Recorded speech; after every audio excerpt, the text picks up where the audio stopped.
Па, прво би се согласил со вас дека тоа е наратив. Наратив кој што некој се обидува да го создаде. Исто време да се подсетиме дека тој што се обидува да го создаде тој наратив, пред неколку недели имаше своји високи политички представници како влегоа во еден критичен сегмент од нашата безбедносна инфраструктура, а тоа е просториите на ЕМНАФ, и покажа што значи политичко насилие на дело. Тоа е еден фронт на политички партии кој што и по последниот извештај на Европската комисија е ноторно познат за злоупотреба на европското знаменце, но тие и по таквиот извештај не престануваат, па во меѓувреме повторно го актуализираат и законот за игри на среќа со европско знаменце, злоупотребувајќи го како нивен врвен приоритет, фронт на политички субјекти кој е познат по корупција, иако тој европски фронт, ние не би сакале да бидеме дел од него. И сега дајте малку да зборуваме реално. Што е Европа? Европа има еден абстрактен елемент, поврзан со еден повисок сет на вредности, пошироко толкување, но има и еден поконкретен аспект, а тоа кои се тие специфични стандарди кои што Европската унија сака да не ги наметне. И ако се водиме исклучиво по тој репер, што е Европа, и абстрактно и конкретно, тогаш тој фронт на политички субјекти, по логиката на нештата, не би можел себе си да се именува за проевропски фронт. А ако го поставуваме прашањето дали се гледаме спротиставени со тој блок на политички партии, да, се гледаме на една сосема поинаква страна кој што искрено ги негува тие европски вредности, не само декларативно прокламирајќи ги, туку покажувајќи ги низ призмата на делата, на тоа што ние го работиме не само во политичките субјекти кои што ги застапуваме, туку и од гледна точка на нашата работа, например, во локалната самоуправа.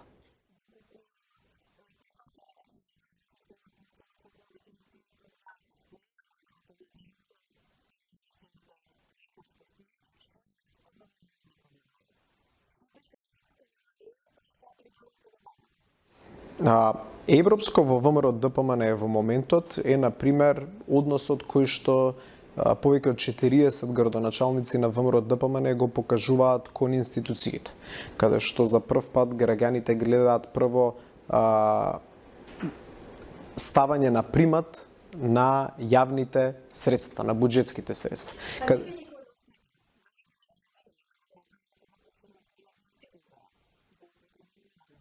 И јас во моментот не знам за некоја таква афера, за некоја таква злоупотреба, но јас тоа што можам да го кажам е дека гледам од голем број мои колеги прво како домакински се однесуваат кон јавните средства, како реализираат проекти, како имаат отворен пристап кон граѓаните и како знаат да покажат дека можеме кога сакаме и со тие ограничени средства кои што локалната самоуправа ги има, да реализираме тоа што е потребно за граѓаните да имаат подобар живот. Нешто што, например, не го гледаме од страна на централната власт. И мислам дека тука ВМРО ДПМН во последните 2,5 години покажа дека кога сакаме, можеме во Македонија поинаку да ја практикуваме политиката. Јасно ми е вашето прашање, исто така алудира на претходно едно владење на ВМРО ДПМН, кога по мене се постигнали значителни успеси во делот на европската интеграција, како што е, например, визната либерализација, каде што се постигнувале сериозни економски успеси за државата. Тие статистики и бројки поврзани со странските директни инвестиции до ден денес ја држат во некоја минимална стабилност македонската економија, за жал напуштени добри политики во делот на привлекувањето на странските директни инвестиции. Треба да сме свесни ние како политички субјект дека во тој период имало грешки, посебно јас би рекол во делот на владењето на правото и борбата против корупцијата, работи кои што морале поинаку да се прават, а не се правеле. Се согласувам дека имало и фундирани критики поврзани со медиумското окружување, но тоа се лекции кои што треба да ги научиме. Но јас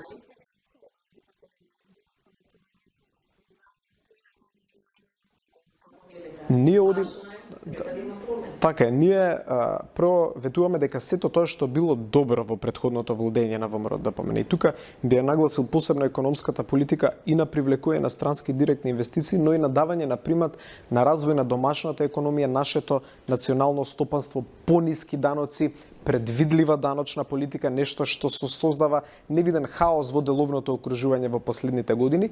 Тие добри лекции од едно претходно владење на ВМРО ДПМН мора повторно да станат пракса во домашниот правен и економски систем. Сите негативни научени лекции треба да имаме свест, да знаеме каде се сгрешило. Исто така мислам дека пристапот што како политички субјекти во последните години го негуваме и кон медиумите, еден добар и позитивен пристап, но одговорноста на централната власт носи веројатно свои предизвици во тој дел. Што значи треба да имаме отворена комуникација, треба да бидеме подготвени на критики. Тој што работи, независно тоа дали некој работи во јавен сектор или приватен сектор, општо е луѓето кога работат и грешат. И треба да сме свесни дека кога ќе дојде критиката од медиумот, кога ќе дојде критиката од невладиниот сектор, кога ќе дојде од секојдневниот граѓанин на улица, таа не е злонамерна и не е лична критика. Таа е критика со која што ќе си помогнеме заеднички и ќе го направиме општеството подобро и поуспешно. Таа е една лекција која што за жал не ја познава актуелната власт. Гледаме и во последниот период како се отвараат и директни фронтови со одредени медиуми, и тоа говори за демократската незрелост која што овој самопрокламиран Европски фронт ја нема.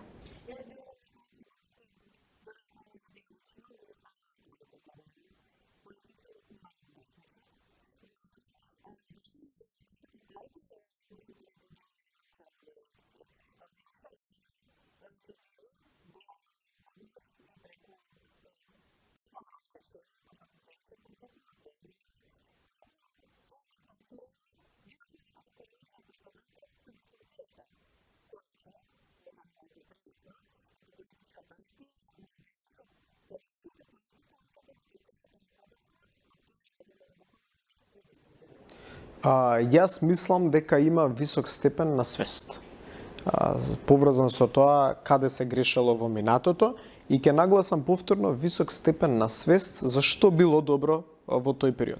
И за одржувањето на тој баланс, на тоа едно институционално искуство кое што нашата партија ја има. Во тој период имало извонредни функционери на многу високи позиции во извршната власт, луѓе кои по завршувањето на владењето на ВМРО ДПМН се покажале како успешни во академската средина, во бизнис секторот, во невладиниот сектор, некои надвор од државата, и сите тие луѓе се дел од една институционална меморија на ВМРО ДПМН, која што била и многу успешна во различни области. И јас не сметам дека е лошо доколку дел од луѓето кои што биле дел од тоа претходно владење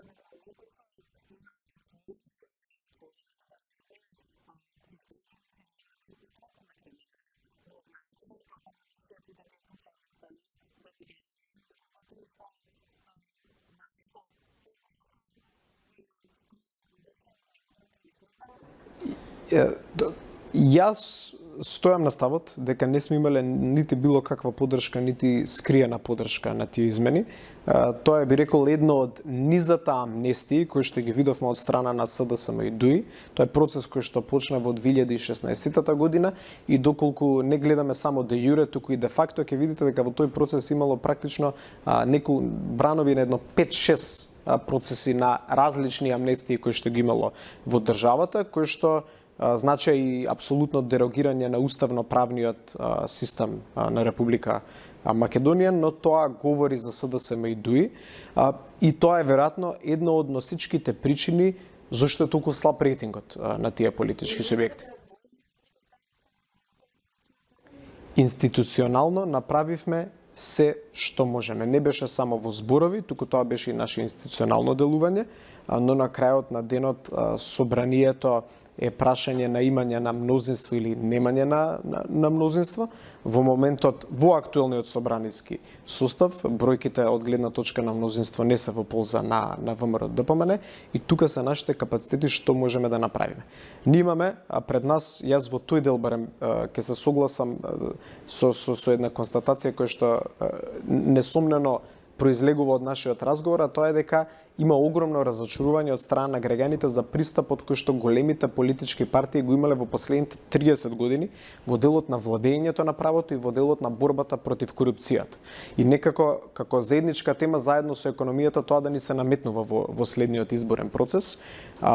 И чувствувам еден товар, една обврска не само како представник на политичка партија, туку и лично, бидејќи потекнувам од таа фела, од фелата која што се занимава со правото и со правната наука, чувствувам една лична обврска да им дадеме на граѓаните една последна надеж, дека ние како една млада генерација можеме поинаку да се позиционираме во делот на владењето на правото и во делот на борбата против корупцијата, бидејќи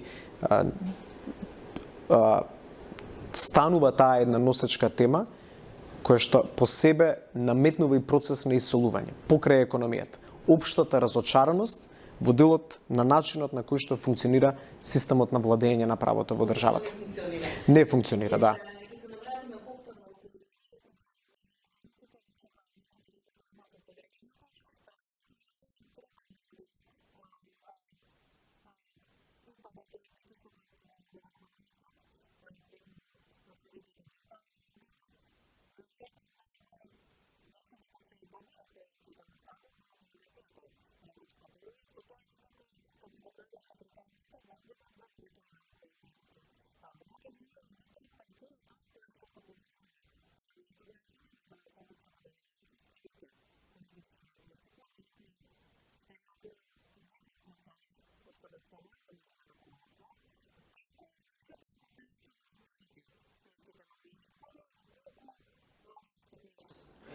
Информациите кои што излегува во јавноста некаде уште во месецот септември дека градоначалничката правеше обид за формирање на свој политички субјект. Уште изгледа не успеа. Веројатно не успеа бидејќи не успеа да собере 1000 потписи. Видовме пред неколку недели како таа стана председател на политички субјект кој што до тој момент беше дел од коалицијата на СДСМ. Така да за мене тука од политичка гледна точка нема никаков сомнеш. СДСМ работи на создавање на помали политички субјекти кои што смета дека ќе направат штета на ВМРО ДПМН. Да, мислам отворено да. Јас мислам дека ноќта на изборите на 8 мај ќе има енормно висок степен на разочарување по однос на резултатите на сите тие сателитски политички субјекти кои што се обидуваат да создадат перцепција дека се опозиција, но во пракса апсолутно јасно е на сите дека действуваат во полза на СДСМ и на ДУИ. Мислам дека многу висок степен на разочарување ќе има по однос на резултатите, бидејќи граѓаните судат носат одлука за кого ќе гласаат врз основа на кадровски потенцијал, врз основа на програма и врз основа на искуство за реализација на проекти. И сметам дека и кога ќе исполниме сите овие три фактори заедно, сметам дека ниту наведениот политички субјект на градоначалничката ќе има некаков капацитет да привлече внимание од граѓаните, ниту други субјекти кои што така действуваат во последниот период.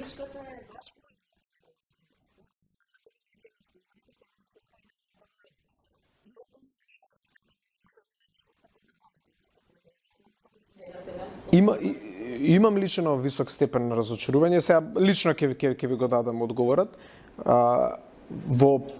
По завршувањето на првиот круг на локалните избори, јас имав неколку илјада гласа повеќе подобар резултат од градоначалничката Арсовска во првиот круг. Искрено да ви кажам, и лично многу енергија сум вложил во нејзината кампања, за нејзина поддршка. Во тој момент, верувајќи дека ќе имам личност со кој што секогаш ќе имам отворена соработка и со кој што заеднички ќе реализираме многу проекти. за во моментот да не биде тоа така во пракса. Така да, ако ме прашувате дали лично сум многу разочаран, да, многу сум разочаран, но тоа е едно искуство и за мене, како поединец, и за нашата политичка партија, едно искуство од кој што, едно негативно искуство од кој што треба да научиме нашата лекција, и да знаеме како да се позиционираме политички по однос на такви кадровски прашања во иднината. Многу лекции ми се насобрани за научење.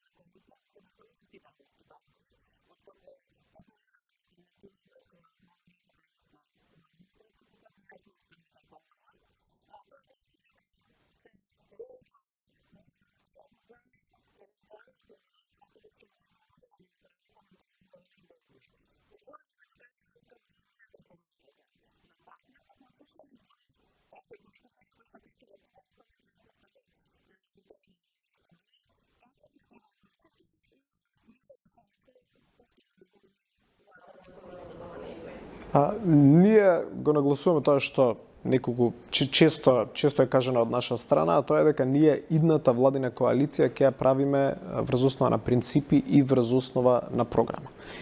Секако императив и приоритет ни е да формираме влада заедно со опозицијата во албанскиот политички блок, бидејќи сметаме дека е здраво за македонското општество, а и здраво за ДУИ како субјект да тие поминат еден период во опозиција, за да може да им се случи една внатрешна реформа, патем иста внатрешна реформа која што и се има случаи на ВМРО-ДПМН во последните 5 до 6 години. Ние така се позиционираме, така постапуваме во моментот. Јас ќе кажам нешто што во многу наврати сум го кажал. Проблемот не е конкретно со ДУИ, туку проблемот е со ова раководство и овој кадровски потенцијал кој што во моментот го има ДУИ. Така да времето ќе покаже како ќе биде резултатот. Искрен да бидам, јас очекувам убедлива победа на ВМРО-ДПМН. Очекувам и одличен резултат од страна на албанската опозиција. Гледаме таму има некоја динамика во последните денови околу конечната слика која ќе има, да оставиме тие внатрешно да си го решат тоа прашање и потоа очекувам да формираме една заедничка влада, влада фундирана врз основа на принципи, вредности, оние вистинските европски, не оние декларативните.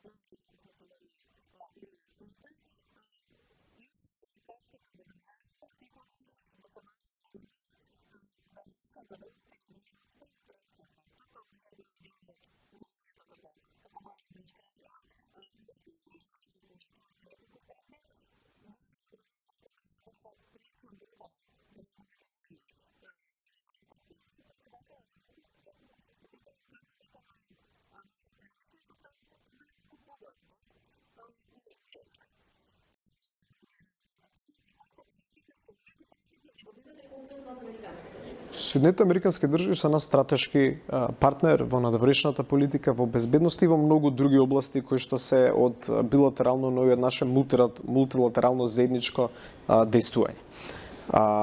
Секогаш сме имале соодветна и коректна комуникација со представниците на Соединетите американски држави. Се случувало и да не се согласуваме по одредени теми, но има многу повеќе теми за кои што се согласуваме, отколку такви за кои што не се согласуваме. И за тие за кои што не се согласуваме, врз основа на отворен диалог, добра верба, искрена комуникација, разговараме. Секогаш со една заедничка цел да ја движиме Република Македонија напред. Во македонската политичка арена, ако можеме така да ја наречеме, гледам јас во последниот период една пренагласена потреба од одредени политички чинители да наметнат теза дека меѓународната заедница на крајот на денот е таа кој одлучува кој ќе формира влада и каква влада ќе се формира во Македонија. Тоа е навредливо и кон представниците на меѓународната заедница, бидејќи и со тие луѓе кога ќе разговарате и они искрено ќе ви кажат дека тоа не е нивната цел тука. Нивната цел во нашата држава е да негуваме заеднички добри односи и тие да ги застапуваат интересите на нивната земја во нашата држава.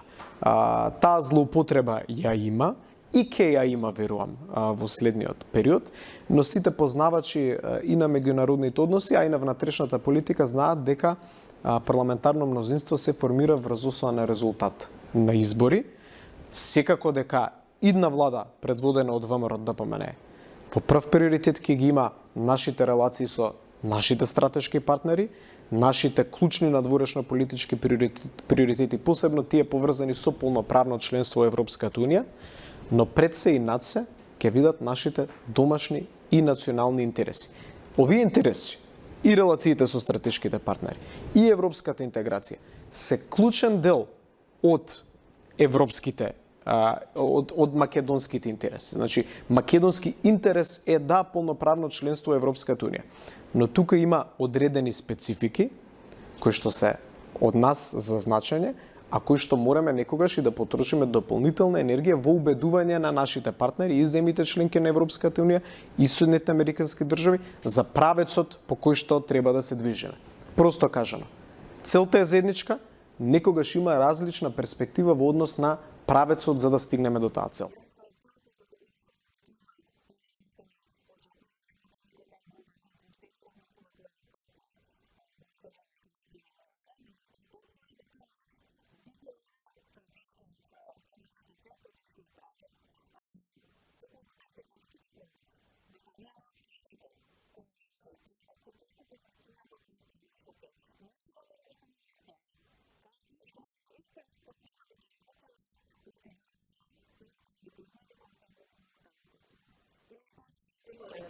Ние сме отворено сме кажали сега во наша политичка програма, тоа ќе биде конкретно содржана, дека имаме план и стратегија како да се постигне клучниот резултат, барем една прва фаза, тоа е отварање на пристапните програми.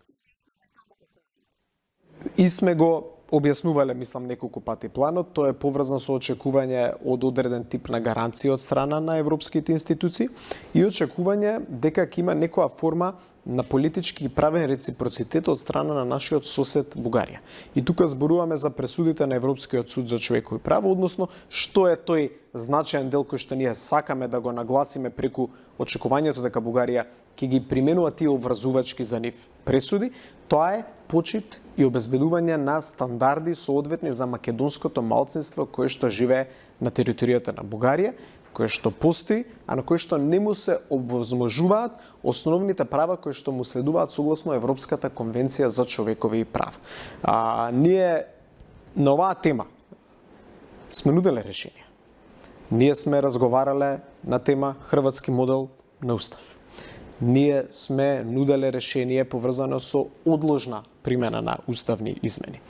Ние сме нуделе решение кое што значи, ќе повторам, гаранција од европските институции и почитување на пресудите на ЕСЧП од страна на Бугарија. Во низа, период од една година, ВМРО ДПМН е проактивно и нуди решение, но решение кој што ќе го заштити достоинството на македонските граѓани. Креативноста ќе ја има, но креативноста оди на една линија која што значи интересот на македонскиот народ и зачувување на тие основни обележја поврзани со нашиот јазик, нашиот идентитет и нашата историја. И сметам дека кога користите аргументи, но кога имате и активна дипломатска мрежа која што знае како надвор од државата тоа да го промовира, каква што немаме во овој момент, тогаш и резултатите ќе дојдат сами по себе. Во моментот имате една влада која што вели се што ќе понуди другата страна, ние тоа го прифаќаме и тоа е веројатно најлесниот начин вие да ги менаџирате односите во меѓународните односи, не само со Европската унија, туку и на билатерална основа. Секој сака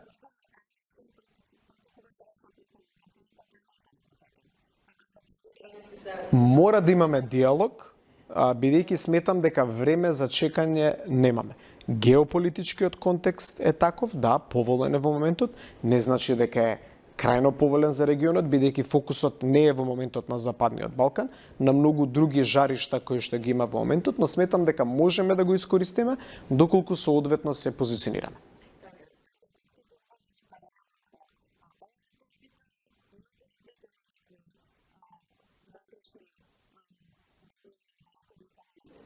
Конвенцијата на ВМРО-ДПМН ќе се одржи на почетокот на месец март. Таа ќе биде во Скопје, во главниот град на нашата држава. Секако дека има внатрепартиски фаворити, се уште се анкетира, се уште се водат дискусии. Мислам дека во следните 2-3 недели ќе добиеме една појасна слика за кој ќе биде кандидат на ВМРО-ДПМН на следните претседателски избори.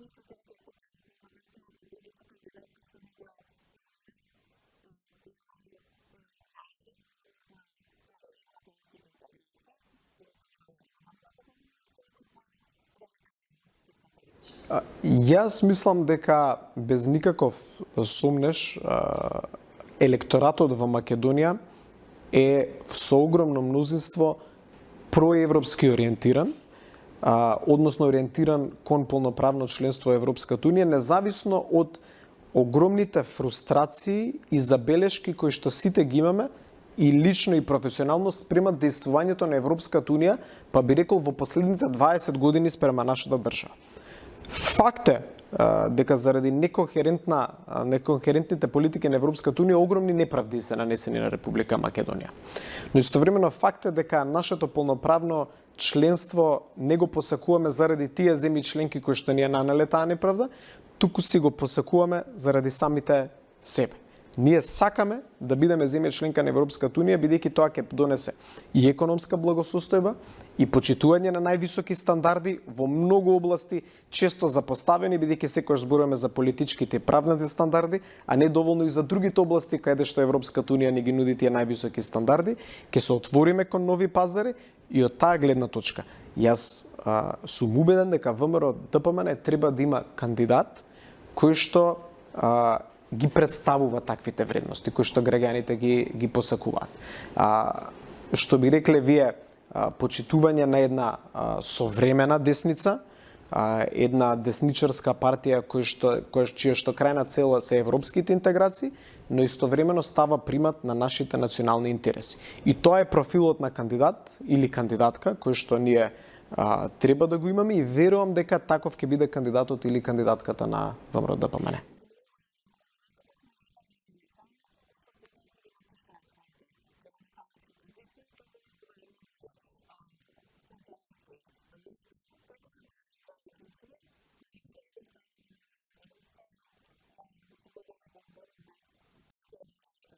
Моја уврска спрема граѓаните на аеродром е реализирање на програма која што треба да се реализира до 2025 година. Јас точно знам што е ветено во програмата, точно знам кои се приоритети. Свесен сум за успесите кои што сме ги постигнале, но свесен сум и за фактот дека има некои проекти кои што заради објективни причини и малку доцнат и се уште не се реализирале. Така да мој приоритет како личност е до 2025 година сето она што сум го ветил за граѓаните на општина Аеродром да се реализира. Во моментот не.